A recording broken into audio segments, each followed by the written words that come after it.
রাধে রাধে বন্ধুরা, তোমরা সবাই কেমন আছো? আশা করছি তোমরা সবাই ভীষণ ভালো আছো। আমরাও কিন্তু বেশ ভালো আছি। আজ হলো শনিবার, তোমাদের সবাইকে সাথে নিয়ে আজকের ব্লগটা শুরু করলাম। সাথে থেকেও আশা করছি আজকের ব্লগটাও তোমাদের বেশ ভালো লাগবে।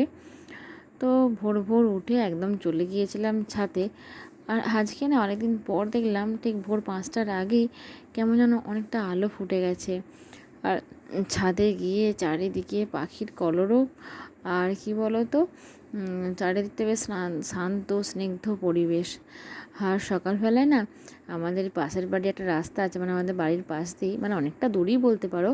তো ওই ভোরের বাসটা না পেরিয়ে যায়, তো তারই হর্নের আওয়াজ তোমরা পেলে। তো সত্যি করি ভোরবেলায় উঠলে আমরা এই প্রকৃতির সৌন্দর্যটা উপভোগ করতে পারি। আর ঠিক তেমন সন্ধ্যাবেলাও তাই। কিন্তু সন্ধ্যাবেলা তো খুব কম দিনই ছাদে যাওয়া হয়, কিন্তু ভোরবেলায় আমি মাঝে মধ্যেই ছাদে আসি। তো যাই হোক, ছাদ থেকে নেমে ফ্রেশ হয়ে নিয়ে এদিকে ঠাকুর ঘরে গোপাল সোনাদের যে কালকে সন্ধ্যাবেলায় শয়ন দেওয়া ছিল, তো শয়ন থেকে আমি তুলে দেব। তো প্রথমে ঠাকুর ঘরটা ভালো করে পরিষ্কার করে মুছে দিলাম। মুছে দিয়ে আসন বিছিয়ে তারপর এই যে এখন গোপাল সোনাদের শয়ন থেকে তুলে দিচ্ছি। তো তারপর সিংহাসনের মধ্যে উপাসনাকে বসিয়ে সুন্দর করে সাজিয়ে দেব। তো ওই যে ছোটো ছোটো দুটো গোপাল সোনা আছে, ওদেরও না সিংহাসনে বসানো যায়, কিন্তু ওই যে জায়গাটা ওখানটা না পুরো ফাঁকা মতন হয়ে আছে, দেখতে ভালো লাগেনি। সেই জন্য ছোটো গোপাল সোনা দুজনকে নিজেতেই সাজিয়ে বসিয়ে দিয়েছি। তো সকালে তো গোপাল সোনাদের মিছরির জল, মানে কালকে রাতে মিছরির জলটা বড় মা ভিজিয়ে রেখেছিল, আর সেটাই সকালে দেয়া হয়, এবং প্রত্যেক দিন দুটো করে বিস্কিট গোপাল সোনাদের সেবায় সকালে দেয়া হয়। তো এদিকে দেখো তুলসী পাতা দিয়ে দিলাম। তো তুলসী পাতা কম ছিল বলে না, তো এখান থেকে তুলসী পাতা নিতে এলাম। তো বাড়িতে যে টবগুলো আছে, তো কাছেই তো তুলসী মন্দির, তো সেখান থেকে বীজ পড়ে না টবগুলোর মধ্যে অনেক নতুন নতুন তুলসী গাছের চারা বেরিয়েছে। তো একটু বেশি করেই তুলে নিলাম। তো সকালবেলায় তোমাদের দাদাভাই, মেয়ে আর আমি ওই তুলসী পাতা আর থানকুনি পাতা মানে রোজ রোজ খেয়ে থাকি। 1 গ্লাস জল, সাথে 1 গ্লাস উষ্ণ গরম জল। তো এদিকে তো মোটামুটি ব্রেকফাস্ট করা হয়ে গেল। তো আজকে শনিবার, মেয়ে টিউশনি স্যারও পড়াতে আসেনি, তো মেয়ে আজকে বাড়িতেই পড়বে। কিন্তু কি বলো তো, এই ছোটো বাচ্চাদের বসে না পড়ালে না একদমই পড়া হয় না, তো শুধু অন্যমনস্ক মন। তো যাই হোক, একবার বসিয়ে পড়াবো। তো তার আগে ভাবলাম যে বাড়িঘরগুলো একটু ঝেড়ে ঝুড়ে নিই। তো একদম রান্নাঘর থেকে ডাইনিং রুম সব পরিষ্কার করে ঝেড়ে নিলাম। তো রোজ রোজ সময় হয় না, স্কুল আরম্ভ হয়ে গেলে তো একদমই হবে না। তার কারণ হচ্ছে স্কুলে রান্না, টিফিন এসব বানাতে বানাতে অনেকটাই দেরি হয়ে যায়, তো সেই জন্য সময় পাই না। ওই তাড়াতাড়ি করে ঝাড়পাট দিয়ে আর ঘরগুলো একটু মুছে নিই, তো সেই জন্যই আর কি। তো যাই হোক, এখন আমি এদিকটা পরিষ্কার করে ঝেড়ে দিচ্ছি। আর কি বলো তো, এই পিকচারগুলো এখানে থাকলে না ওই যত রকমের টিকটিকি আছে সব এই পিকচারটার তলায় এসে চলে আসে, তো সেই জন্য এদিকটা বেশ নোংরা হয়ে যায়। এছাড়া এই যে খাঁজগুলো আছে সেখানে ধুলোও বসে। তো ভালো করে চারিপাশটা ঝেড়ে নিচ্ছি যাতে কোথাও না নোংরা থাকে। তো কী বলো তো, আমরা গৃহিণীরা যদি সময় করে সপ্তাহে রুটিন ওয়াইজ এগুলো করতে পারি, তাহলে আমাদের পরিশ্রমটা অনেকটাই কম হয়। তো এদিকে কালকে রাতে ভেজানো জিরে জলটা আমি ঠিক করে দিলাম। তো সকালবেলায় না জিরে জলটার সাথে একটু আদা দিয়ে ভালো করে ফুটিয়ে নিয়ে আর ঠান্ডা করতে দিই, মানে কুসুম গরম থাকে। আর ওরা মানে তোমাদের দাদাভাই আর মেয়ে ওরা খেয়ে নেয়। তো তারপর এই যে ঝাঁটপাট দিয়ে নিয়েছি, এরপর মোছামুছির পালা। তো মোছামুছি করার আগে বেসিনটা একটু ভালো করে মেজে পরিষ্কার করে দিই, তারপর এখানটা মুছবো। কারণ বেসিন পরিষ্কার করার পর তো একটা নোংরা পড়ে, মানে জল পড়ে, তো সেই জলটা মুছে দেওয়ার পর শুকিয়ে যাবে। তো ভালো করে পরিষ্কার করে জল দিয়ে ধুয়ে দেব, তার আগে ভালো করে একটু মেজে নিচ্ছি যাতে একটুও না নোংরা থাকে। তো দেখো স্টিলটা কেমন চকচক করছে একটু মাজার পরই। তো প্রত্যেক দিন তো পরিষ্কার করতে পারলে বেশ ভালো হয়, কিন্তু কি বলো তো, এই করব করে না সময় হয়ে ওঠে না। তো কখন যে বেলা হয়ে যায় বুঝতে পারি না। তো এদিকে মোটামুটি ঝাঁটপাট দেওয়া সব কটা ঘরেই হয়ে গেছে, এবার শুধু মোছামুছির পালা। তো মোছামুছি করতে আর কি বলো তো, মনে হয় যে একদম মিটকেসের নিচ থেকে যত মানে নিচের জিনিসগুলো ভালো করে পরিষ্কার করতে, কেননা এগুলো তো সব সময় বাইরে ঝাঁট দেওয়া বা মোছা হয় না। তো সেই জন্য যখন আমি রোজ মেঝেগুলো মুছি, খাটের নিচগুলো, আলমারির নিচগুলো সব ভালো করে পরিষ্কার করে নিই। তো এখন তো ছেলে ছোট, অনেক খেলনাই না এধার সেধার করে ওই আলমারির নিচে ঢুকিয়ে দেয়। তো ঝাঁট দেওয়া বা মোছার সময় ঠিক আমি ওগুলো বার করব এবং তারপর পাবো। তো যাই হোক, এদিকে তো মোছামুছি হয়ে গেল। আর আজকে না সকাল থেকে বেশ ভালো রোদ উঠেছিল জানো তো। তো অনেক কাচাকুচিও হয়েছে। আর আমাদের বাড়িতে বাসন ধোয়া, কাচাকুচি এইসব কাজগুলো বড় মাই করে। আর তোমাদের দাদা ভাই আর মা দুজনে মিলে গোয়ালের কাজ করে। আর আমি এদিকে ছেলে সামলাই, মানে বাচ্চা সামলাই। আর এদিকে জয়েন্ট ফ্যামিলিতে থাকার সুবিধা ও অসুবিধা দুটোই আর কি নিজের সাথে সেটেল করে নিয়েছে, মানে কোনো অসুবিধা হয় না। আর আমাদের শাশুড়ি মায়েদের সাথে আমার কোনো কাজের ভাগাভাগি নেই, যে ওটা করে ওটা আমরা করব না তার কোনো মানে নেই।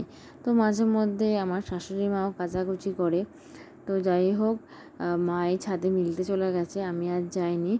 আর সকালবেলায় বললাম না মেয়ের টিউশন নেই, তো সেজন্য মেয়েকে একবার পড়তেও বসিয়েছিলাম, আর সাথে গানও প্র্যাকটিস করিয়েছিলাম, কেননা আজকে শনিবার বিকালের দিকে মেয়ের গানের স্যার আসবে।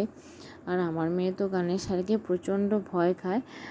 তো মানে গানের স্যার তো একটু রাগী, মানে রাগী গোছের মানুষ, তো সেজন্য না খুব ভয় পায়।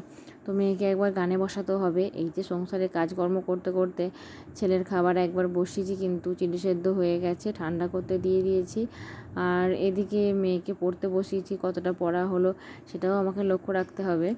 তো এদিকে ডাইনিংয়ে যে পিকচারগুলো আছে তুলে উঠে আর পিকচারগুলো একটু সুন্দর করে মুছে দিচ্ছি আর কি, যাতে ধুলো না পড়ে। আর নিচেগুলো কি বলো তো, এখন নানা রকমের আলোর কাছে নানা রকমের পোকা থাকে, তো পিকচারগুলোর মধ্যে না চলে আসে। তো সেই জন্য ভালো করে পরিষ্কার করে আর কি মুছে দিলাম এপিট ওপিট দুটোই। তো এদিকে তো মোছামুছির কাজ অনেকটাই হয়ে গেল। তো এরপর কি বলো তো, আজকে তো রান্নাবান্না নেই। আর আজকে হচ্ছে 25শে বৈশাখ, শ্রী ঠাকুর রবীন্দ্রনাথ ঠাকুরের জন্মদিন আর কি। তো সেজন্য স্কুলে নাচ গান দুটোই ছিল, কিন্তু মেয়ে যেহেতু এখন ছোট, মানে 5-এ পড়ে, তো সেই জন্য স্কুলের ম্যাডামরা বলেছে যে পরের বছর থেকে গান করতে। তো যাই হোক, টেবিলের তলাটা ভাবলাম একটু মুছে পরিষ্কার করে দিই। আর এক একটা জিনিস যখন বাইরের দিকে থাকে তখন না এটার ভিতরে রেখে দেওয়া হয়, যেহেতু এটা ভিতরের দিকে, সেজন্য একদম অগোছালো হয়ে গেছে আর একটু ধুলোও পড়ে গেছে। তো সেই জন্য আর কি পরিষ্কার মুছে দিলাম। তো যাই হোক, এখানটা মুছতে মুছতে কী বলো তো, দেখলাম ভিতরের দিকটা অনেকটাই ধুলো পড়ে গেছে। তো সেজন্য আর কি এমনি আজকে শুকনো কাপড় দিয়ে মুছে দিলাম। তো অন্য দিন না কেরোসিন তেল দিয়ে মুছি, আর কেরোসিন তেল দিয়ে মুছলে এগুলো বেশ চকচক করে এবং কি বলো তো, জিনিসটা অনেক দিন পর্যন্ত ভালো থাকে। তো এদিকে সেই অনেক দিন আগেই আর কি এই ধনেপাতার বীজটা এনেছিলাম, তো অর্ধেকটা দিলাম আর অর্ধেকটা রেখে দিলাম। তো একটা বাস্কেট মাটি দিয়ে সেটাকে রেডি করে রাখা হয়েছে, আর এই ধনে বীজগুলো রেখে দিলাম, এটা কল বেরিয়ে গেলেই আর ওখানে ছড়িয়ে দেওয়া হবে। তো যাই হোক, এখন রান্না বসিয়ে দিয়েছি। তো আজকে প্রথমেই করব কলাই চোখা। তো সেই জন্য জিরে আর লঙ্কা দিয়ে দিলাম, মানে ফোড়ন দিয়ে দিলাম। আর এই যে কালকে রাতে অল্প করে মুগ ডাল ভিজিয়েছিল, তো সকালে সেটা মুড়ি দিয়ে খাওয়া হয়ে গেছে আর কি ভিজেটা। আর বাদবাকি যেগুলো ছিল ভাবলাম যে এভাবে আর কি কলাইটা জিরে লঙ্কা নুন দিয়ে ভালো করে ভেজে দিই। তো তোমাদের দাদাভাই তো এরকম খেতে খুব বেশ ভালোবাসে আর কি। তো সেই জন্যই আর কি করে নিলাম। আর কি বলো তো, আমার মেয়ে না সচরাচর লাউয়ের তরকারি একদমই খেতে চায় না, তো সেই জন্য কলাইগুলো ছকে দিলাম, তাহলে ও মুড়ি দিয়ে নিতে পারবে। তো এদিকে দেখো ছোটো কুকারটার মধ্যে লাউয়ের ডালটা বসিয়ে দিলাম। তো ছেলেকে আজকে সবজির ঝোল বানিয়ে দেব না, তো লাউয়ের ডাল ভাত আর মাছ ভেজে দেব। তো এখন ওকে সাদা মাটাই খাবার দিচ্ছি, কেননা কদিন আগে ছেলের শরীরটা বেশ খারাপ হয়েছিল। তো এদিকে দেখো লাউটা বড় কুকারের মধ্যে সেদ্ধ করে রেখেছিলাম। তো এখন ভালো করে মশলাটা কষিয়ে নিয়ে আর ওর মধ্যে লাউয়ের মানে লাউটা সেদ্ধ করা লাউটা দিয়ে দিলাম। তারপর ভালো করে নাড়াচাড়া করে দেখো মশলাটা কি সুন্দর মিশে গেছে, মানে দেখতে ভালো লাগবে। যত মশলাটা ভিতরে ঢুকবে তত খেতেও টেস্ট হবে। তো এদিকে ভালো করে নাড়াচাড়া করে নিই। তো মানে লাউয়ের তরকারি রান্না হতে হতে চলো তোমাদের সাথে আগের ব্লগে দিদিভাইদের কমেন্টগুলো শেয়ার করে নিই। তো আগের ব্লগে টেস্টি অফ বেঙ্গল থেকে দিদিভাই কমেন্ট করেছে এবং সুযোগ তার থেকে কমেন্ট করেছে দিদিভাই খুব সুন্দর লাগলো। এছাড়াও দি হট ফুড কিচেন থেকে দিদিভাই কমেন্ট করেছে দারুণ হয়েছে, লাইক দিয়ে দিলাম। তো অসংখ্য অসংখ্য ধন্যবাদ এবং আমার তরফ থেকে তোমাদের জন্য রইলো অনেক অনেক ভালোবাসা এত সুন্দর সুন্দর কমেন্ট করার জন্য। তো এদিকে কী বলো তো, স্নান টান সেরে কালীতলায় গিয়েছিলাম পুজো করাতে। তো সেখান থেকে এসে এরপর বাড়ির পূজাটা করছি।